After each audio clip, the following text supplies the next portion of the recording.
Goal in sight. It's in. An early breakthrough, a real psychological blow to the opposition. Goal in sight. It's in. An early breakthrough, a real psychological blow to the opposition. ይሄንን የቪዲዮ ጌም ለመጫወት ያልጓጓ ወረፋ እስከሚደርሰው ያልተቆነጠነጠ መብራት ባልጠፋ ብሎ በልቡ ያልተመኘ ጆይስቲክ ይቀየርልኝ ወይም ግማሽ ግማሽ እንጫወት ብሎ ያልተነጫነጨና ከጓደኛው ጋር ፔስ ለመጫወት ሲል ከቤተሰቡ ብር ያልከፈለ ሰው ካለ እርሱ የፊፋ ዘመን ልጅ ነውና ምንም ማድረግ አንችልም። አንተ ግን የወርቃማው የፔስ ዘመን ልጅ ከሆንክ የማወራህልኝና ተከተለኝ። እያወራን ያለነው ልጅነታችንን ውብ ስላደረገልን ፕሮ ኤቮሉሽን ሶከር ተብሎ ስለሚጠራው የፕሌይስቴሽን የእግር ኳስ የቪዲዮ ጌም ነው። የዛሬን ያደርገውና ፊፋ ዙሩን አክሮት ከፔስ አናት ላይ ከመቀመጡ በፊት የፔስ ጌሞች የሁሉንም በሮች ያንኳኩ ነበሩ። በአንድ ብርና በሁለት ብርማ እግራችንን ሰቅለን ፔስ መጫወታችንን ስነግርህ ሊገርምህ የማይገባ የወርቃማው ዘመን ጣፋጭ እውነታ ነበር። ያደጉ ዘመን ስንቱን አሳይቶን ነበር መሰለ። እኛ የዘጠናዎቹ ልጆች ጊዜያችን ውብ ነበር የምንለው አንድም በዚህ ጊዜ በመፈጠራችን ነው። በወቅቱ ቴክኖሎጂው እንኳን እንዳሁኑ ባልዘመነበት ጊዜ የመዝናኛ አማራጮች ብዙ አልነበሩም። የዘመኑ ልጅ ስትሆን ለመዝናናት ከፈለክ ቤት ባፈራው ነገር ነው ልትዝናና የምትችለው። ወይ ከሰፈር ልጆች ጋር የካልሲ ኳስ ሰርተህ እሱም በገመድ የእንጨት ፖል ላይ አስረህ እንደ ጉድ ቴዘርን ትጫወታለህ። አይ እኔ ቴዘር አልፈልግም ካልክ ደግሞ የህንድ ፊልም አክተሮች ያሉበትን ፖስተር ተሰበስብና ደስቶ ፊንገር ትጫወታለህ። አሊያ ደግሞ ይሄም ይቅርብኝ ካልክ በጨርቅ ኳስ ሰፈር ውስጥ ኳስ መጫወት ወይ ደግሞ ፊልም ቤት ገብተህ የህንድ ፊልም መኮንኮም ለአንተ መዝናናት የሚቀርቡልህ አማራጮች ናቸው። ሁሉንም የዘጠናዎቹ ልጆች የሚያስማማ ግን አንድ ጨዋታ አለ። እርሱም የፕሮ ኤቮሉሽን ሶከር የፕሌይስቴሽን የቪዲዮ ጌም ነበር።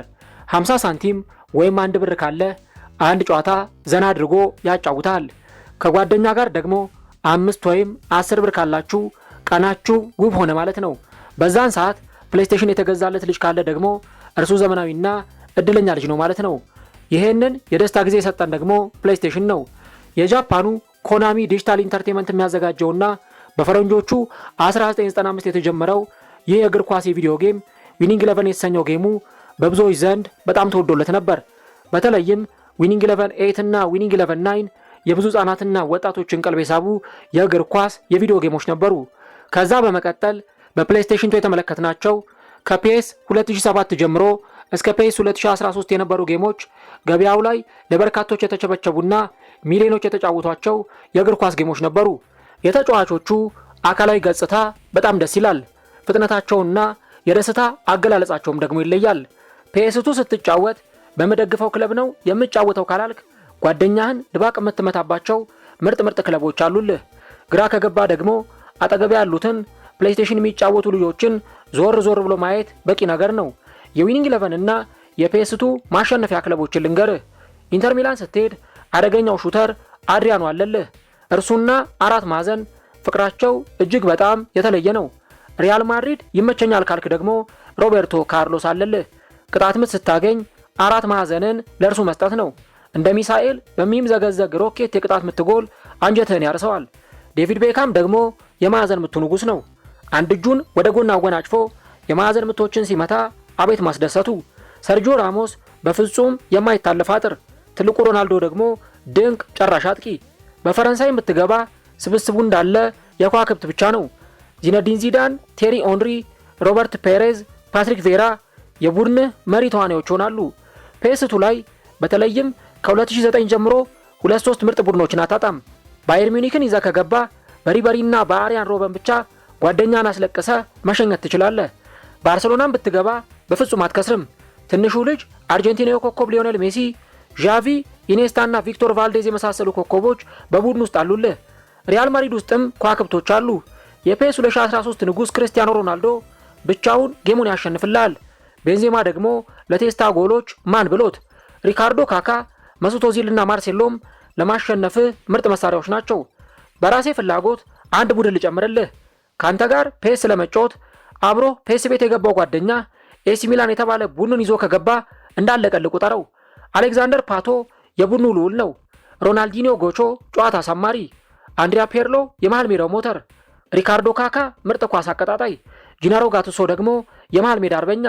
እነዚህን ሁሉ አስገራሚ ተጫዋቾች ይዞ ሲገጥምህ አንተም በሆነኛ ቡድን ገብተህ ካልተጫወትክ ቀልዶብህ እንደሚወጣ አስቀድመህ ልትረዳ ይገባል።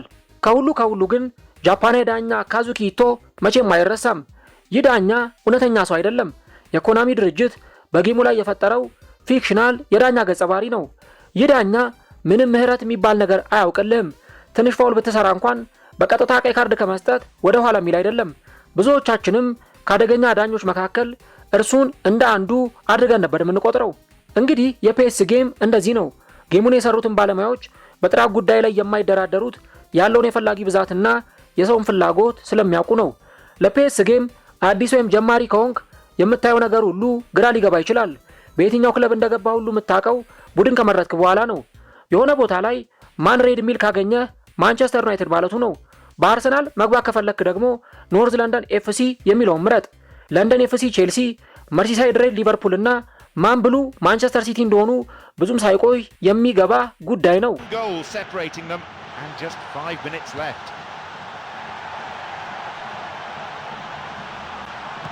Chance for a counter then.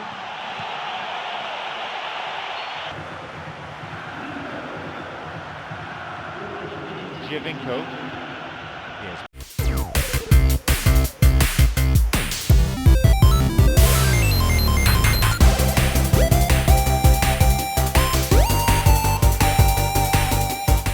ፒኤስ የአፍሪካ ሀገራትን በሙሉ ተቆጣጠረ።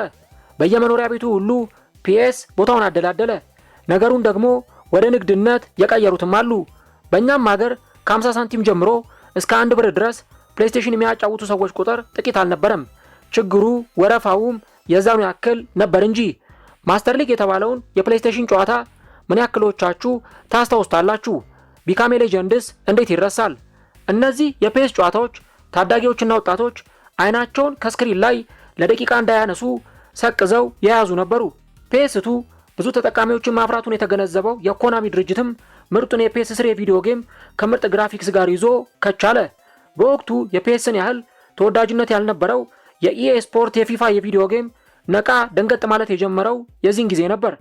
ፒኤስ በጣም ተወዳጅ ከመሆኑ የተነሳ ጆን ቻምፒየን እና ፒተር ድሩሪን የመሰሉ ምርጥ ኮሜንታተሮችም አብሮት እስከ መስራት ደርሰው ነበር። ፒኤስ በእኛ ሀገር ምንድነው ይባል የ90ዎቹን ትውልድ ዘመኑን ወርቃማ ያደረገና ልጅነታችንን ያሳመረልን የደስታችን ምንጭ ነበር። በኋላ ግን ነገሮች በነበሩበት አልቀጠሉም። ኮናሚ በቴክኖሎጂ ዘምኖ ወደ ኢፉትቦል እና የኦንላይን ጌሞች ሲሸጋገር የፊፋ የቪዲዮ ጌም ግን በሚያስገርም ፍጥነት ነበር ወደ ላይ የተተኮሰው። እናም ከጊዜያት በኋላ ነገሮች ተቀየሩ። በብዙ ነገሮች ሲታማ የነበረው የፊፋ የቪዲዮ ጌም ድምፁን አጥፍቶ ከተፍ አለ። እውነተኛ የተጫዋቾችና የአሰልጣኞች የፊት ገጽ፣ እውነተኛ ስታዲየሞችና ምርጥ ግራፊክስ ፊፋን ከፊት እንዲቀመጥ አስቻለው። ፒኤስ በብዙ ነገሮች ተሽሎ ቢመጣም የቀድሞ ተወዳጅነቱን ግን ቀስ በቀስ እያጣ ለመምጣት ተገደደ። በልጅነታቸው በፒኤስ ጨዋታ ያደጉ ሰዎችም የፊፋ ምርጥነት አይተው ወደ ፊፋ ጌሞች ተሸጋገሩ። ለዓመታት የፒኤስ ባላንጣነት ይታይ የነበረበት የሁለቱ ጌሞች ግብግብ አሁን ግን የፊፋ ዘመን መምጣቱን በደንብ ያረጋገጠ ሆኗል። በዚሁ ወቅትም ፒኤስ ኢፉትቦል በሚል አዲስ ብራንድም ሲመጣ ተስተውሏል። ነገር ግን አንዳንድ ሰዎች ፒኤስን እንደቀደመው ጊዜ ሊመርጡት አልቻሉም። ማስተር ሊግ የለውም፣ የበፊቱን ጣዕም ያጣ ሆኗል ሲሉ ብዙዎች ይከራከራሉ። ፒኤስ በአንዳንዶች ዘንድ ተወዳጅነቱን ያጣው መጥፎ ሆኖ ሳይሆን እንደ በፊቱ ፒኤስን ሆኖ ባለመቀጠሉ ነው የሚሉ ሰዎችም ምክንያቶቻቸውን ያስቀምጣሉ። ኢኤ ስፖርት የሚያዘጋጀው የፊፋ የቪዲዮ ጌም በብዙ መለኪያዎች ከፒኤስ የተሻለ መሆኑን በርካቶች ይናገራሉ። ነገር ግን አንድ ነገር እርግጠኛውን እነግራችኋለሁ። ካሁኑ የፊፋ ጌሞችና ከቀድሞ የፒኤስ 6 አሊያም ከዊኒንግ 11 የቱን ትመርጣላችሁ ተብለው ሰዎች ቢጠየቁ ሁለቴ እንኳን ሳያስቡ አይናቸውንም ሳያሹ ፒኤስን እንመርጣለን ሲሏችሁ ትሰማላችሁ። ምክንያቱም ፒኤስ ጌም ብቻ አይደለም። ተማሪዎች እርሱን ለመጫወት ሲሉ ክላስ የቀጡለት፣ ታዳጊዎች ፕሌይስቴሽን ቤት ለመሄድ ብር ያጠራቀሙለት፣ ጎል ሲያስቆጥሩ በደስታ ጮቤ የረገጡለት፣ የ90ዎቹን ዘመን እንዳይረሳ ያደረገ ምርጥ ትውስታ ነው። ፒኤስ ያለ ኢንተርኔት ያለ ውድ ክፍያ በአፍሪካና በኤዥያ ብሎም በመላው ዓለም ብዙ ልጆችን ደስ ብሏቸው እንዲያድጉ ትልቅ ገጸ በረከት ነበር። ፒኤስ መጫወት የጀመራችሁት በስንት ዓመታችሁ ነበር? አሁን ባለንበት ዘመን የትኛውን ጌም ታስቀድማላችሁ? እንደ ቀደመው ጊዜ ፒኤስን ወይስ ደግሞ ፊፋን? በፒኤስስ የማትረሱት ገጠመኝ ይኖር ይሆን? ኮሜንት ላይ ሐሳቦቻችሁን አስቀምጡልኝ። በቀጣይ እንድሰራላችሁ የምትፈልጉትን ቪዲዮ ብታሳውቁኝ እናንተን ለማስደሰት ዝግጁ ነኝ። ውድ የቻናሌ ቤተሰቦች ቪዲዮን ከወደዳችሁት ላይክ በማድረግና ቻናሉንም ሰብስክራይብ በማድረግ አብሮነታችሁን እንድታሳዩኝ በአክብሮት ጠይቃለሁ። በቀጣዩ ቪዲዮ እስከምንገናኝ ቸር ቆዩኝ።